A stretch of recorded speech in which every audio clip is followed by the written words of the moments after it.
I don't know whether bad cars follow me around, but my bad year in Formula 3, my bad year in Formula 2, and my 2 bad years in Formula 1, I never ever once wished that I was driving for a different team. I wanted to drive racing cars. You know, I had a chance of being a Grand Prix driver. That doesn't happen to people like me, because you've come from being a stock car driver with no ambition to be Formula 1, not really understanding Formula 1, not understanding the history of Formula 1.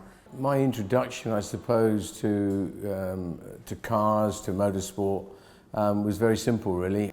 We had a company called Warwick trailers, and from the age of 4, I was already driving everything that was involved with Warwick trailers, and that would be forklifts, cranes, lorries, trucks, cars, everything. So it was sort of a natural progress for me that I would be not a racing driver, because that never really came into our life, but I was interested in engineering, I was interested in mechanics, I was interested in cars, but I was brought up the right way by not one father but 2.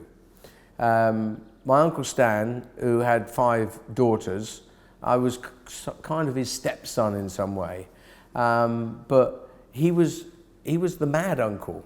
He was the one that flew helicopters whilst drinking. I'm not saying it's right, I'm just stating facts.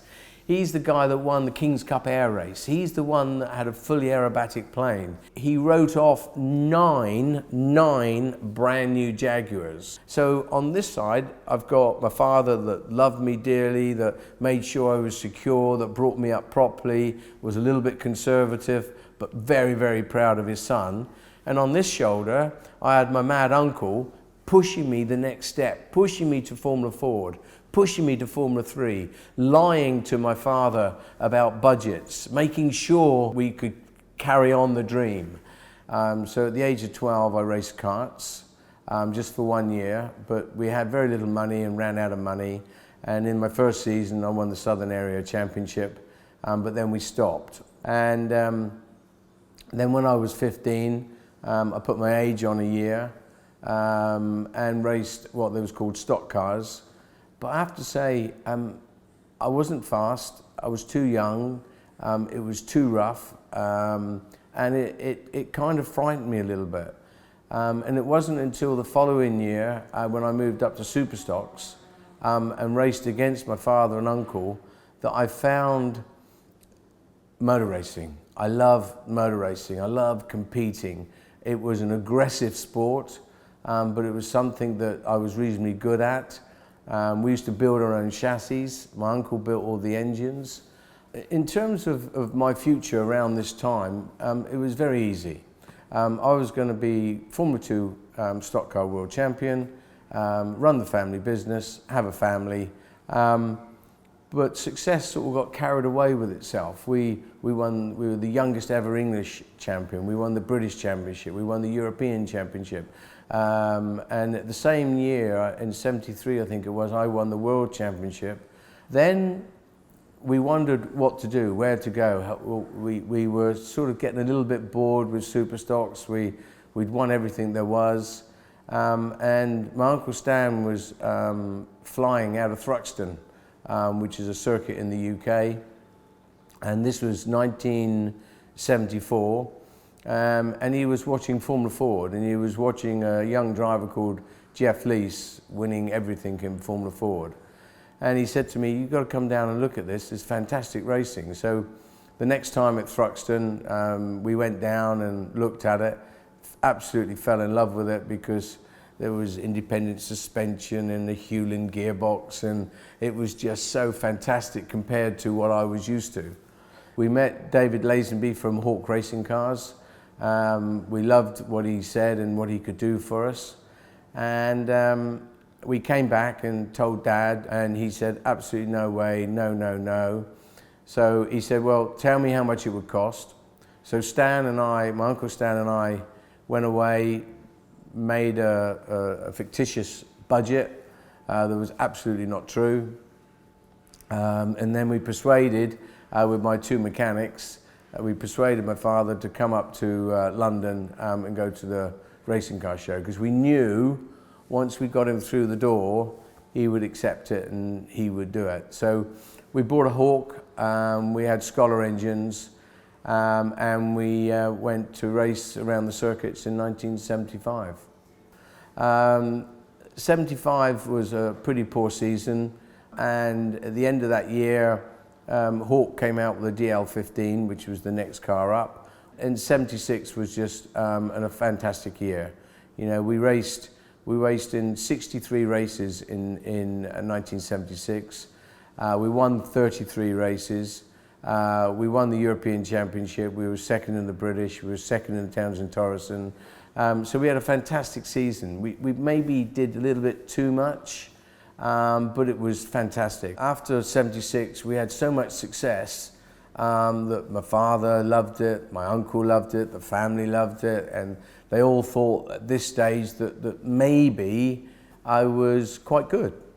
So we looked at Formula 3, couldn't afford Formula 3. We then got a few friends together. They gave us a little bit of money. We were looking for sponsorship, but it's impossible to find sponsorship. So we did a very cheap deal with Chevron, and we went Formula 3 racing. But we ran on old tyres all the time, and it was difficult for us to understand that all of a sudden we weren't winning.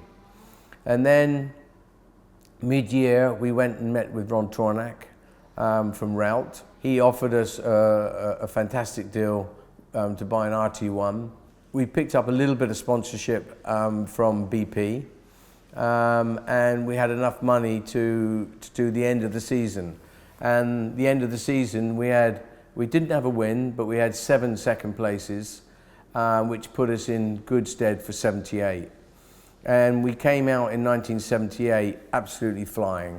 And it was a fantastic year for Formula 3. It was Nelson Piquet, Chico Sierra, De Cesres, Jan Lammers, Olofsson.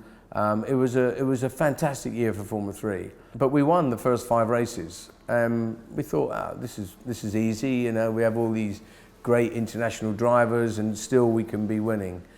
Then we made the big mistake.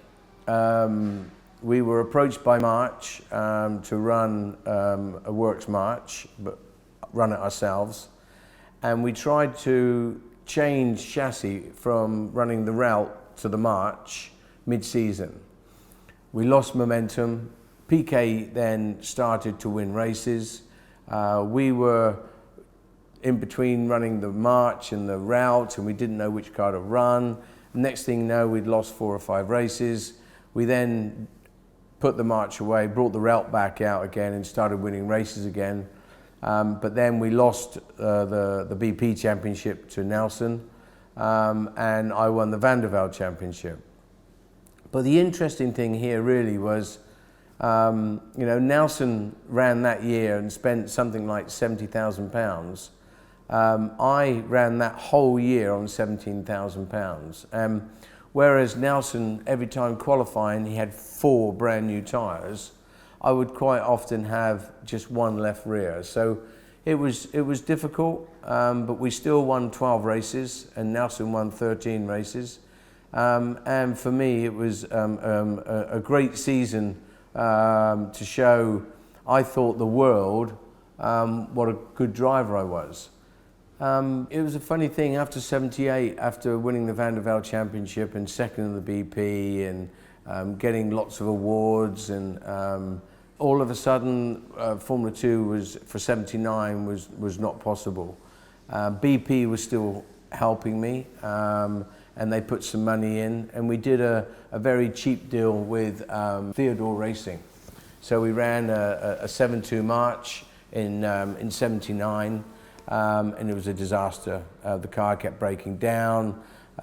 We didn't make a lot of races, and I think we only had 1 points finish all year. But running beside me was a team called Tolman that I was looking at. And I went to BP, to Les Thacker, who was running BP Motorsport, and said, let's put British drivers together in a British team, Tolman being a British team, They're great engineers. They're building their own chassis for 1980. What a great idea. And then everything went quiet at the end of 79. And then I was called to BP House in London. And I walked into this room with Les Thacker. And in this room was Alex Hawkridge, Ted Tolman, Roger Silman, Rory Byrne, and there was the announcement of a two-driver British team, BP VF7 with Tolman's. And all of a sudden, it was the first time that I was in a full works team. And then we went Formula 2 with Tolman. I think having Brian Henton as my teammate in Formula 2, although he beat me in the championship, he was first and I was second, he was somebody that taught me a lot in motor racing. He taught me how to be ruthless. He taught me how to be hard. He taught me how to keep little secrets that drivers sometimes keep from one another. Which was something that I wasn't used to. So I learned more from Brian Henton than any single person as a racing driver. I think a lot of people saw me as the quicker driver, but less experienced.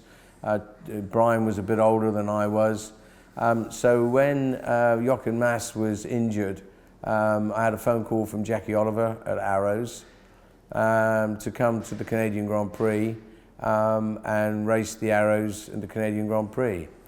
Wow, I mean, this was just fantastic for me. I already had a contract to go into Formula 1 with Tolman for 1981, so I was going to sign no big contract.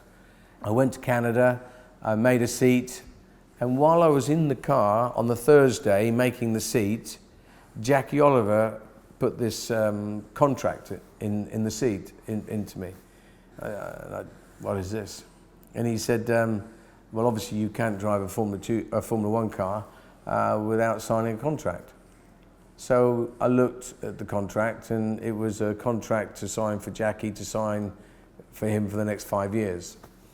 So I said, well, we said that we wouldn't sign a contract. I'm going to Formula 1 with Tolman. And he got all aggressive and said, you're not going to drive the car unless you sign the contract. And I said, I don't know what to do. I really want to drive the Arrows in Canada, but I can't. I don't want to sign a 5-year contract. And in the end, it was agreed that we wouldn't drive the car. And in saying no to Jackie Oliver, not to drive that car was a big decision for me. But I had that much confidence and faith in Alex Hawkridge and Tolman that we would go to Formula 1 and we'd win Grand Prix and everything would be easy. But of course, that wasn't really going to happen. My first 2 seasons in Formula 1, 1981 and 1982, was, I suppose you could term it as a disaster. We only qualified twice, Brian Henton at Monza and me at Las Vegas. The car was massively uncompetitive, but I had confidence in Tolman. I loved the team. I thought we had enormous potential. We had no money. We were desperate for money. Rory Byrne was a great engineer, and he proved much later with Ferrari what a great designer and engineer he was.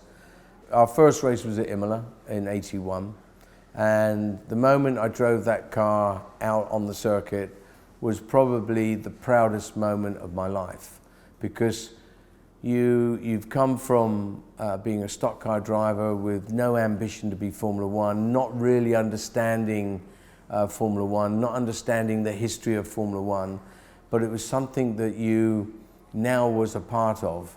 And I think the difference between then and now is worlds apart.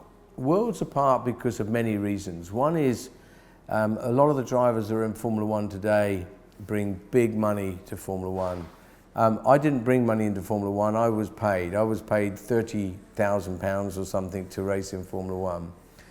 The other thing was you realized that we were in an era that was very dangerous. So the camaraderie between drivers was very, very special. Special because we knew that the chances were that you would lose one or two drivers from Formula One and many more from Indy cars and sports cars and everything else. So there was a different kind of camaraderie, respect, feeling than what there is today. I wanted to drive racing cars. You know, I had a chance of being a Grand Prix driver. That doesn't happen to people like me with my kind of background. So it was something that I'd grip and I'd want to be, and it was something that gave me, made me very proud. Then we were looking like we were going to lose our sponsors in '82.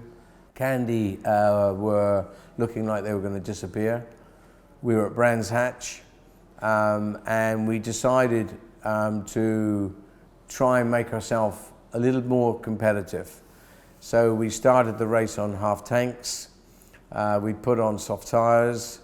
We qualified, I can't even remember, 14th, 15th.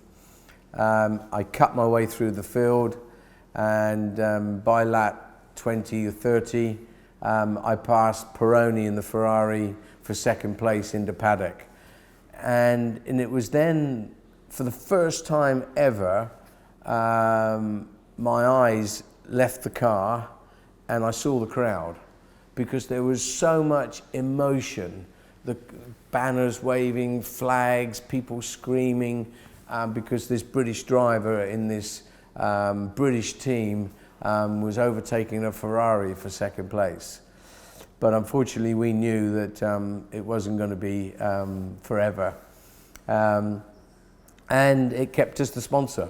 And from that we built a new car for '83 with the twin-winged Tolman. And '83 was a good season.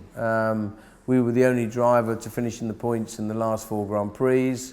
Already we were talking to Williams, we were talking to Renault for the '84 season. I was still earning almost nothing. And then talking to Renault became very serious with Larousse. And he made me an offer I couldn't refuse. When I first drove the Renault, it was like night and day compared to the Tolman. We were quickest in testing. We went to Brazil the first Grand Prix. We led Brazil until 2 or 3 laps from the end, and then we had a suspension failure. We led South Africa. We had a turbo failure. We had a couple of second places that year. And we were looking the best British driver for a long time. And then at Brands Hatch for the '84 British Grand Prix, I had a dilemma. My dilemma was I was talking a little bit to Ferrari, but not really. I only had a 1-year contract with Renault. Renault and Larousse were putting me under massive pressure to re-sign for '85. And I was also talking to Williams. I looked at Williams, and I looked at what was happening with Rosberg in '84 with the Honda engine. They were having a lot of problems. The car was not particularly quick. They were not a true manufactured team. And between all this, we decided that Williams was the wrong way to go. Stay with Renault for '85 because they're a manufacturer. They would be behind you. They'd put all the money, and you're already close to winning Grand Prix. And in fact, that Grand Prix I finished second to Niki Lauda.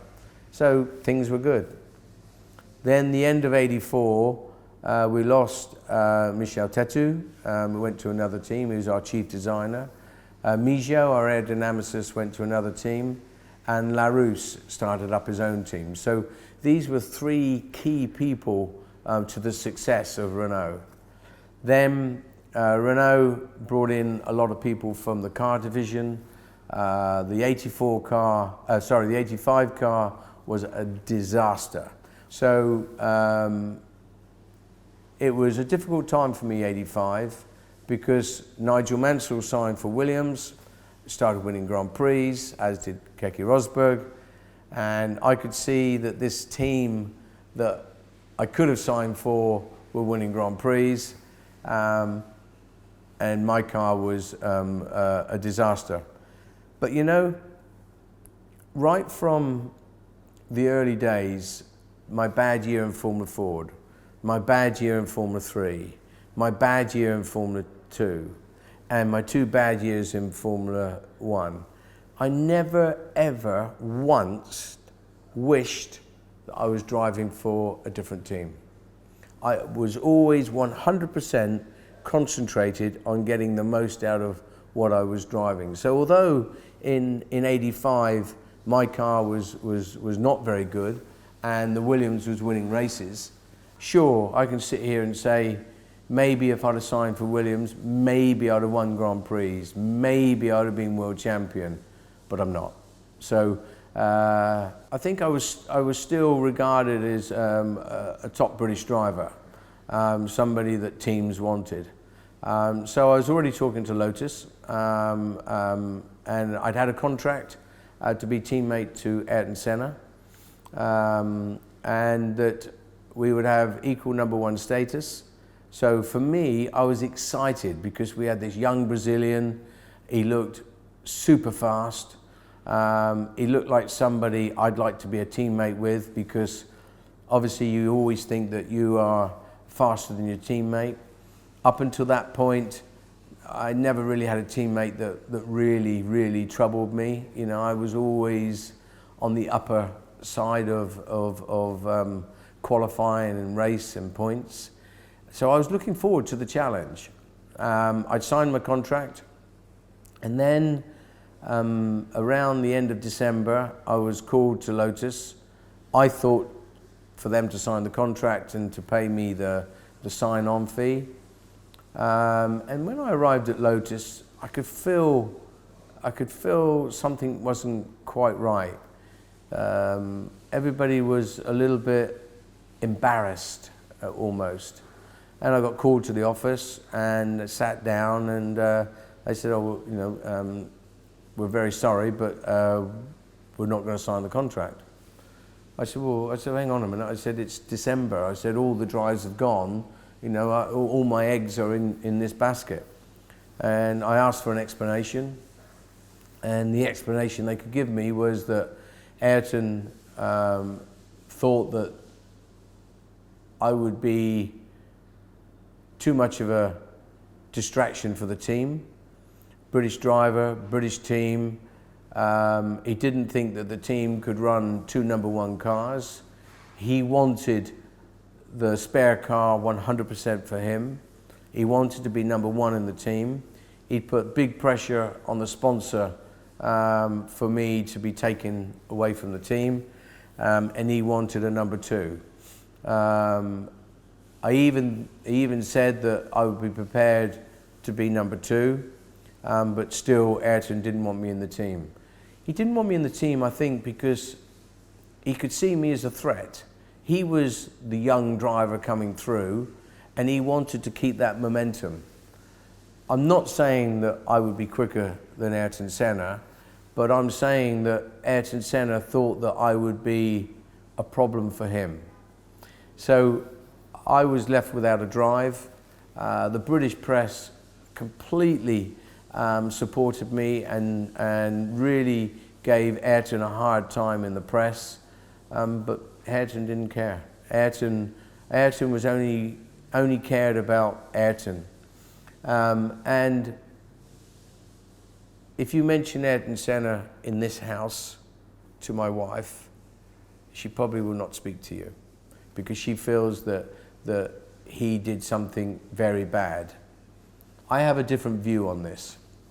My view is that in order to be a successful racing driver, a successful businessman, a success in most things, to be an ultimate success, I mean a legend, a phenomenal success, you have to be really, really selfish. And I think what that taught me was Ayrton Senna had realised that Lotus couldn't run two #1 cars, and he was right. And if he wanted the best for Ayrton Senna, he had to get rid of Derek Warwick.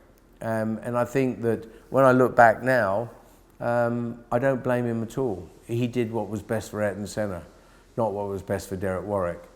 And I think that was a pretty big decision for him as well.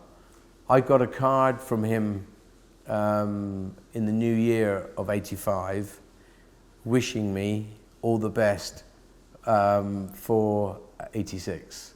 So I don't think he realised that I would be without a drive for '86. I think he was just focused on Ayrton Senna. I think when you look at legends of sport, they have to be very determined, committed, selfish individuals. When I raced in Grand Prix Masters back about 7 years ago, I was racing with people like Emerson Fittipaldi, Alan Jones, Nigel Mansell, and people like that. And again, I realized from racing with these great drivers how selfish they are, because they did little things that I was not capable of doing. And I think what great champions are people that maybe we will never be. You know, I think that I would have been a good driver. I think I was a good driver. And I now question whether or not I had enough badness in me to be a great driver. The problem for me after the whole Senna thing was all the Formula One drives were gone. So I was left without a drive.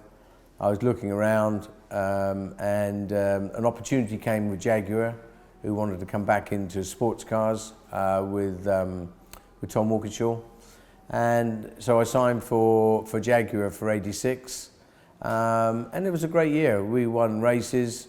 I missed the championship by 2 points, otherwise I'd have been world champion in the first year. And it gave me a lot of confidence that I could still win races and I could be competitive, etc., etc. And then in about May time, there was a tragedy at Paul Ricard. Elio De Angelis was killed in the Brabham. I think there was a mechanical failure, a rear wing broke, and he unfortunately succumbed to his injuries. And I heard about it almost straight away and was sort of questioning in my mind what to do. And I thought it would be wrong to ring Bernie and say, I understand your driver's just been killed, can I have his seat? And I thought there should be an amount of time to pass before you have that conversation. So after about 8-9 days, Bernie called me and said, Derek, would you be interested in driving for Brabham? I said, yes. He said, well, if you come over, let's have a talk. And what Bernie said to me is what he admired about me was the fact that I didn't ring straight away. He had many drivers that called on the day of the accident to try and get the Brabham drive. I sat down at a desk with Bernie Eccleston and we started talking about money. And I said, well, before we talk about money, Bernie, I'd like to look at the car. No. He said, you signed the contract before we look at the car. I said, no, I'd like to look at the team first. Nope. If you want to sign for Brabham, you sign this piece of paper. So I said, no, Bernie, you misunderstand. I said, this is not a contract that I would sign for Brabham. And I gave him a number that I thought I was worth. And he just slammed the contract on the table and he said, Derek, you don't understand. This is the contract. You sign this contract or you go out the door. So I signed the contract and I drove for Brabham. And It was disappointing, really, because Gordon Murray had this amazing aura about him that he just touched a car and he changed a bad car into a good car overnight. But this car, he couldn't do that. It was a bad car right from the go, and it was a difficult car to drive. It was flexing a lot. It was a very low car, the only good thing about it was it had a BMW engine and it had enormous horsepower. I mean, we qualified at times with 1,350, 1,400 horsepower. And Paul Roche would come along and he would take off the wastegate and just put a plank on the, and we would just have maximum power. I think the problem with me at Brabham in '86 was Bernie was really running the team down. Gordon Murray had lost a little bit of heart in being a designer. They were taking a different direction in terms of sponsorship and drivers bringing money. So it left me to look elsewhere for '87. Jackie Oliver approached me to sign for Arrows, and I drove for Arrows for '87, '88 and '89. Not fantastic years, not great cars, except for '89. '89, Ross Brawn came to the team and he built a very small, little, compact, lovely car.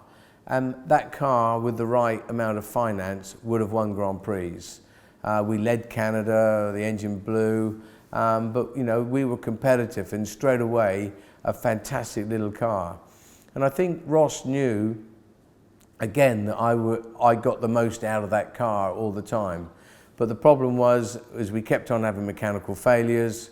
There wasn't enough budget in the team to run the cars properly. And unfortunately, Arrows lost Ross Brawn at the end of '89.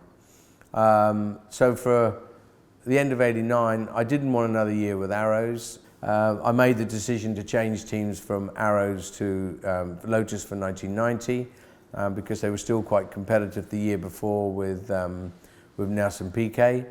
But again, I don't know whether bad cars follow me around, but 1990 was a disaster. The car was a disaster.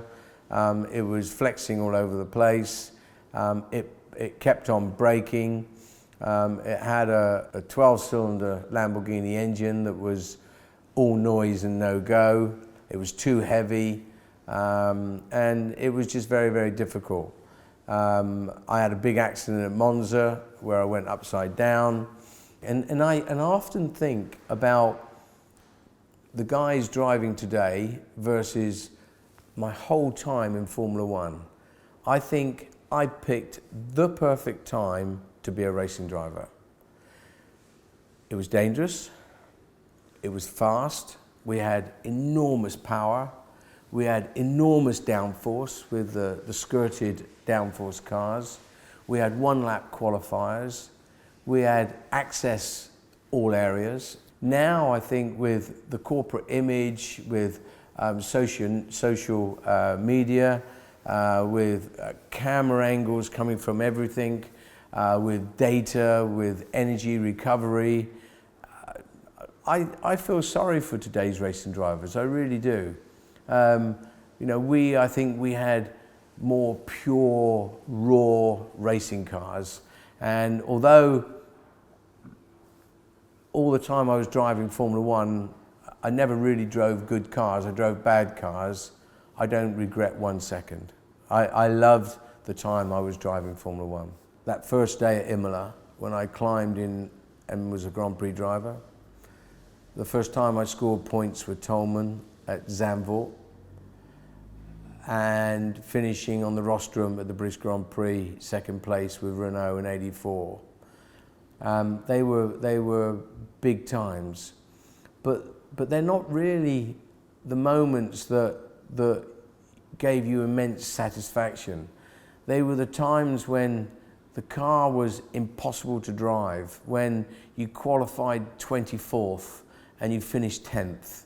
They were the days that you were risking everything, every lap, and you were still 2 seconds off the pace but you still drove that car to the finish.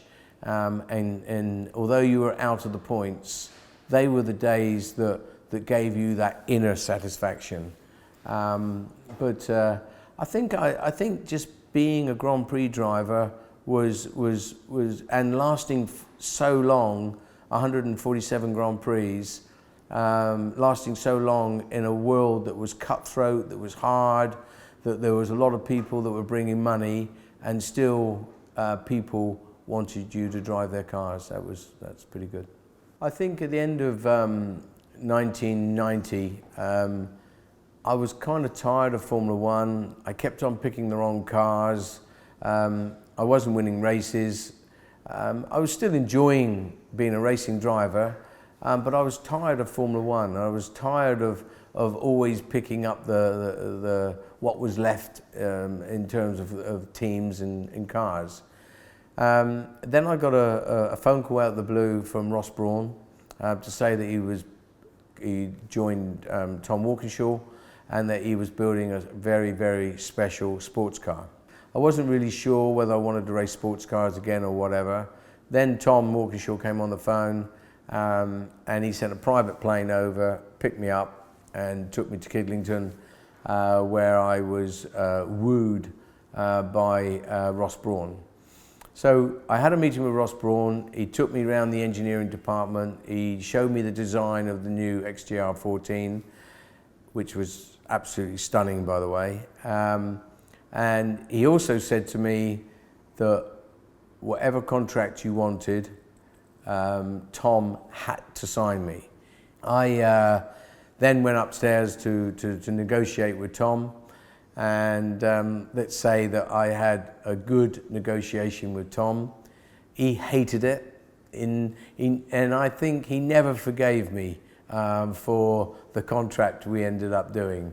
From that moment on, I knew that me and Tom were going to be like this. But the XJR 14 was amazing. We tested it, first of all, on the South Circuit at Silverstone. And it was just the most amazing car. Right from the word go, it was just amazing. And again, I would have won the championship. I finished second in the championship to Teo Fabi because I got stripped of my win at Silverstone. Which was a bit disappointing for a technicality. Otherwise, I would have been world champion again that year. And I had a fantastic year. I loved driving sports cars. It was the golden era of sports cars, Group C, because you had the Sauber, stroke Mercedes, and they had these young drivers called Michael Schumacher, Wendlinger, and people like that. And you knew that every race was a tough race. And we've got to remember that 91 was a tough year for me because my little brother, who was racing in 3000, was leading the championship in 3000, had a suspension failure at Oldham Park, and was killed. So for me, it was a difficult time. When you lose somebody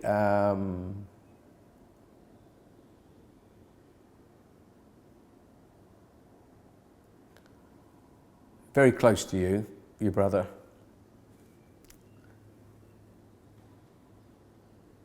it's kind of tough to know how to handle it, because for sure I was Paul's hero, no doubt, but also he was my hero. And he was also the future of my life. And I saw what an amazing driver he was, how quick he was, how he understood the new way that motor racing was developing at that time. He was phenomenally quick. You know, at that time he'd had 5 pole positions, 5 fastest laps, 4 lap records, and 5 wins. Because although he was killed in the 5th race, It was over 75%, so he was still given the win. And that win carried him to win the championship. And I was then looking for something to remember Paul. And when we buried Paul, it was just the most amazing church. We had tributes from Senna, every racing driver around the world, and it was special. But you know, what it really realised was that I realised then that I needed to go and see how Paul died and why he died. Well, he died because he had a suspension failure, and he died because there was no runoff area.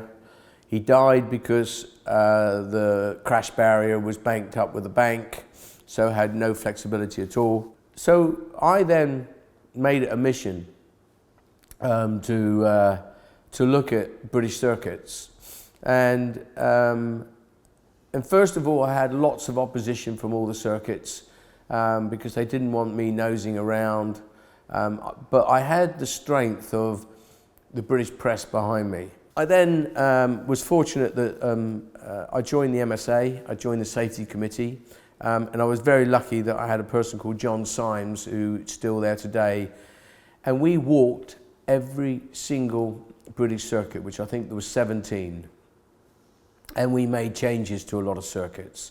We improved runoff areas, we improved safety barriers that were not bolted properly, we improved posts that were not put in the ground properly, that were rotten. We ended up having to put a few chicanes in, which is not my ideal situation, because racing drivers love big, fast, flat-out corners. They don't like second-gear chicanes, but you know, I had to think about safety of drivers, and you almost have to take it out of a driver's hands. So safety became very important for me, and I didn't know whether I wanted to race again. I've made certain promises to my family that I wouldn't race, and then after the funeral of Paul, I had a phone call from Tom to see whether or not I was going to race. We created a private test at Ring, which is now obviously A1 ring. I got there, it was difficult, it was emotional, the mechanics were emotional. I drove the car, but at the end of the day we were trying something different on the rear of the car, some rear dampers. One of the dampers broke and I spun doing about 200 mile an hour and ended up in the gravel trap. I got out of the car, went back to the hotel, and I cried and I cried and I cried for hours and hours. I didn't sleep all night, and about 4 o'clock in the morning I was in the bathroom, I was looking in the mirror, and I had a word. I said, right, Derek, you have two options here. You pack your bag, you get in the hire car, you go back to the airport and you fly home and you forget motor racing. Or you find a way of racing. It has to come from the heart. And it was that moment that I had a little safe in the back of my head. And this safe I would unlock, I would put Paul inside, and I'd lock up the safe. And I had this amazing, when I look back now, this amazing ability of completely forgetting everything bad in my life. I went to the circuit the next day, jumped in the car, broke the lap record, went to Nürburgring, which was the next race, had a bit of a problem with Michael Schumacher, but we won the race. And it was then again that I came across how different great drivers are. because Michael Schumacher was at that time driving for Sauber. He went out, took pole. I went out, took pole. He went back out, took pole off of me. I went back out on new tyres, and he had taken pole from me again. So he was on a second lap. And as we were coming through, I don't know, turn 15, I think it was, I see him coming, and I got out of the way, but he made big overreactions that I got in his way.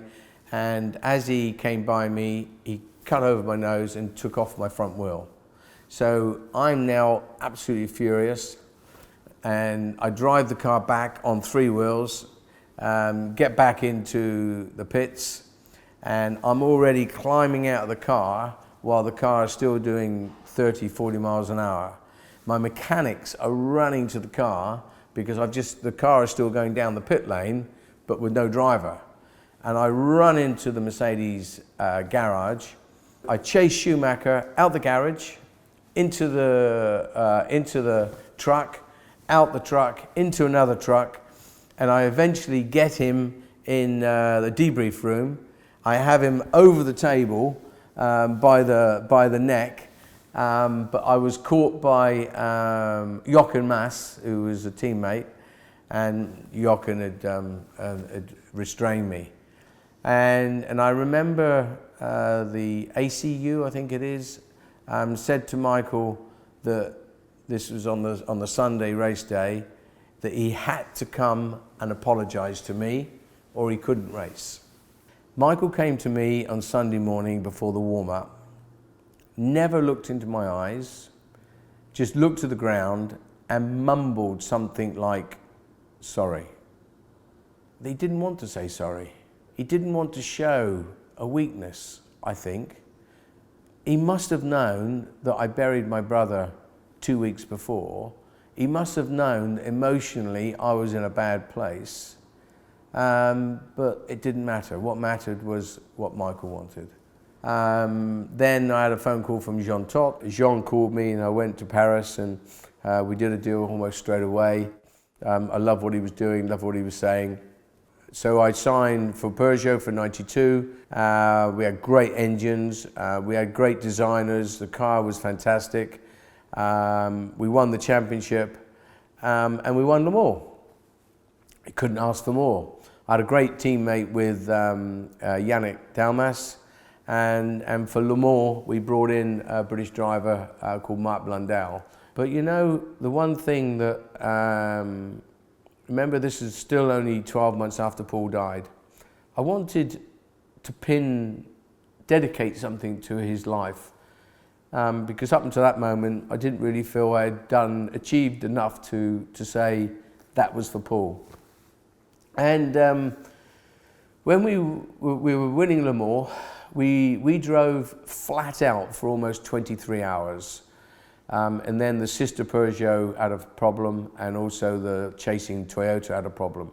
So for the last hour and a quarter, we could take things a little bit more gentle. And I didn't ask Jean. Yannick was due to finish the last stint. With 30 minutes to go, they pulled in Yannick to clean the car, put fuel in, new tyres, security, so we could finish the race and have a great finish with a Frenchman driving a French car across the finish line to win the Le Mans 24 hours. So it was a great story for Peugeot, it was a great story for France. But then Jean came to me and he said, okay, you're doing the last 30 minutes. I said, oh, okay. So I took Yannick out the car, and I realised that the team and Jean wanted me to finish the race.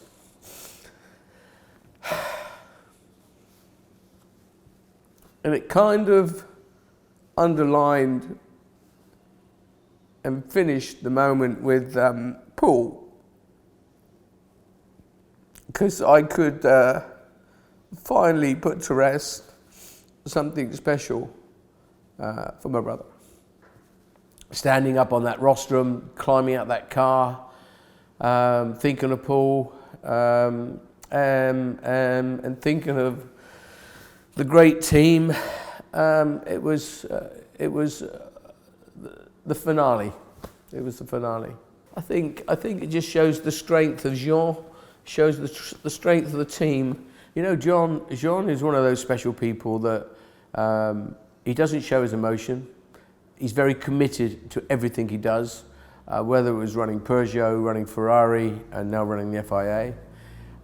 He comes across sometimes as very cold and very distant, but I think that story shows that there are two sides of Jean. You know, I've known Jean for a long time, and there was a lot of inconsistencies, I think, in Formula One, and there was a lot of people making accusations that the stewards were not making the decisions, that it was driven by Donnelly, it was driven by Max Mosley, it was driven by Charlie Whiting, it was driven by Bernie Ecclestone. Absolutely not. The stewards are completely independent. I think what Jean looked at it along with Charlie Whiting and people, and they realised that the steward system needed an overhaul, but more importantly, it needed credibility. So they came up with the idea of bringing drivers as one of the stewards. I think all of a sudden, everybody saw more consistency with the way that penalties were given out, more credibility, because people like myself would tell the world that nobody came into that room when Formula One cars were running during practice, qualifying and the race. Nobody interfered with any decisions we made. So we can make as good a judgment as anybody. And a good example for this is Monaco. I was the driver steward at Monaco with the situation with Nico Rosberg when he made his mistake into Mirabeau. And I still get people now come up and say that I was completely wrong. But I can honestly say in here now that with all the information we had and all that data from Mercedes, all that data from the FIA, it was the right decision. Yeah, I mean, if I look back now and think of all the decisions that I've made as a steward, most of them are pretty simple, pretty obvious. Some stick in your mind as difficult decisions. One was at Budapest when Michael squeezed Barrichello into the wall during the end of the race. I was absolutely furious with the way that Michael made that action.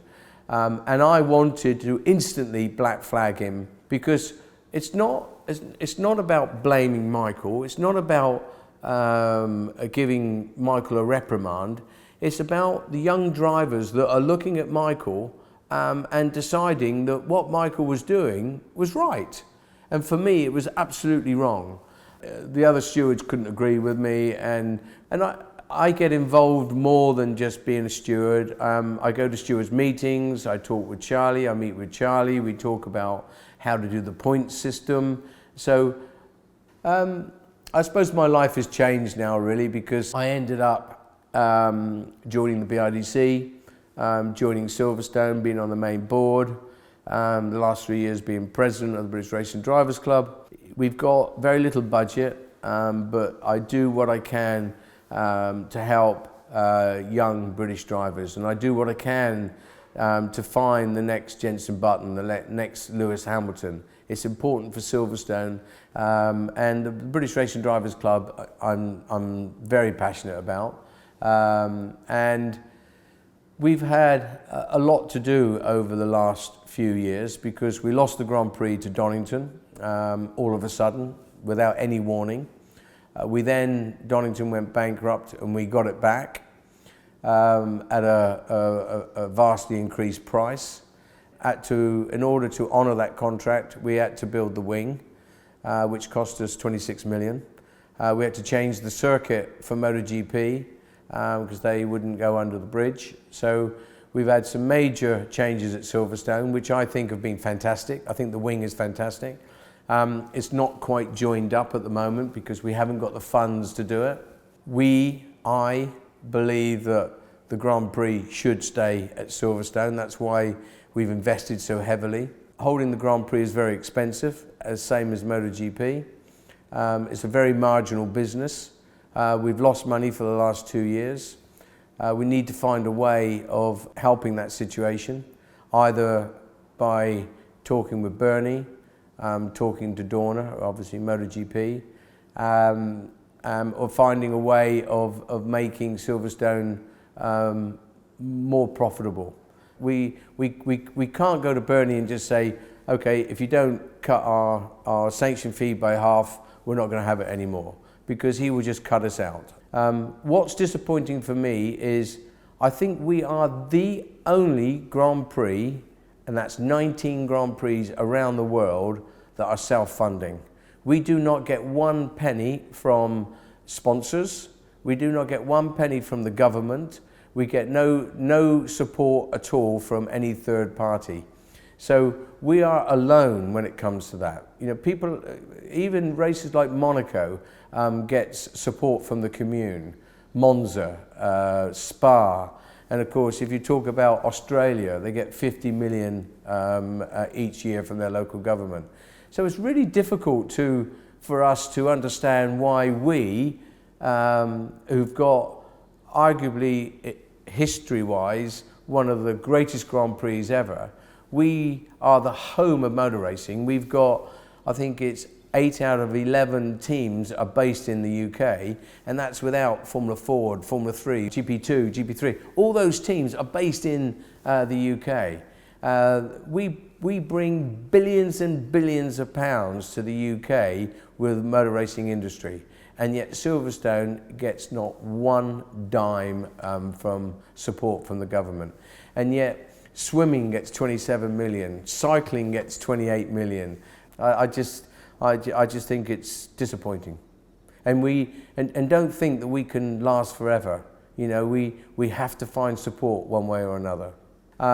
So I don't take for granted the British Grand Prix. We have to work hard to keep the Grand Prix here year after year. So we're trying to give something back to the fans. The fans have been really good. They've been, they are the probably most knowledgeable fan in the whole of the World Championship. And so, am I lucky?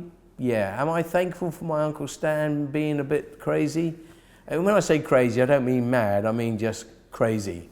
Yes, I am. I'm the luckiest person in the world.